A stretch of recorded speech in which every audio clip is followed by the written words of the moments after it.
साथ निशा शर्मा। देश में लागू किए गए नए आपराधिक कानूनों के प्रभावी और त्वरित क्रियान्वयन को सुनिश्चित करने और आम नागरिकों को शीघ्र न्याय उपलब्ध कराने के उद्देश्य से गृह विभाग द्वारा आज एक दिवसीय कार्यशाला का आयोजन किया गया। कार्यशाला में नए कानूनों के विभिन्न प्रावधानों, उनके व्यावहारिक उपयोग और क्रियान्वयन की रणनीति पर विस्तार से चर्चा की गई। मुख्यमंत्री विष्णुदेव साय ने कहा कि प्रधानमंत्री नरेंद्र मोदी के आह्वान पर देश में लागू किए गए नए आपराधिक कानून न्याय व्यवस्था को अधिक आधुनिक, पारदर्शी और जन केंद्रित बनाने की दिशा में महत्वपूर्ण कदम है।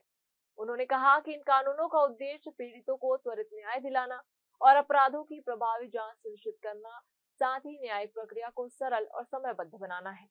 मुख्यमंत्री ने अधिकारियों से नए कानूनों के प्रावधानों को गंभीरता से समझने और उन्हें जमीनी स्तर पर प्रभावी ढंग से लागू करने का आह्वान किया। उन्होंने कहा कि कानूनों का सही क्रियान्वयन ही आम जनता के विश्वास को मजबूत करेगा और न्याय व्यवस्था को अधिक सशक्त बनाएगा।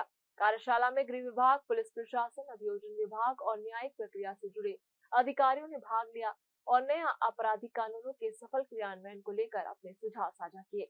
कार्यक्रम में तकनीकी नवाचार, डिजिटल प्रक्रियाओं और समन्वित कार्य प्रणाली के माध्यम से न्याय वितरण प्रणाली को और अधिक प्रभावी बनाने पर भी विशेष जोर दिया गया। माननीय हमारे देश के यशस्वी प्रधानमंत्री श्री नरेंद्र मोदी जी के आह्वान पर जो नए कानून देश में लागू हुए हैं, उनका त्वरित वो कानून लागू हों और जनता को त्वरित न्याय मिले, इसके लिए गृह विभाग के द्वारा आज का ये कार्यशाला एक दिन का आयोजित है, जिसमें बड़ा सौभाग्य का विषय है कि हमारे उच्च न्यायालय के मुख्य न्यायमूर्ति श्री रमेश सिन्हा जी की उपस्थिति भी रही और इसमें गृह विभाग, विधि विभाग और भी विभागों के अधिकारी और जजेस भी हैं और विशेषज्ञ भी हैं।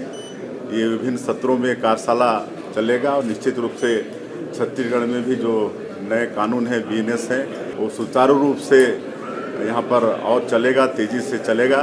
इसके लिए एक मील का पत्थर साबित होगा। फिलहाल इस खबर में बस इतना ही। देश प्रदेश की खबरों से अपडेट रहने के लिए हमारे चैनल को सब्सक्राइब करें और नई खबरों के नोटिफिकेशन के लिए बेल आइकन जरूर दबाएं। नमस्कार।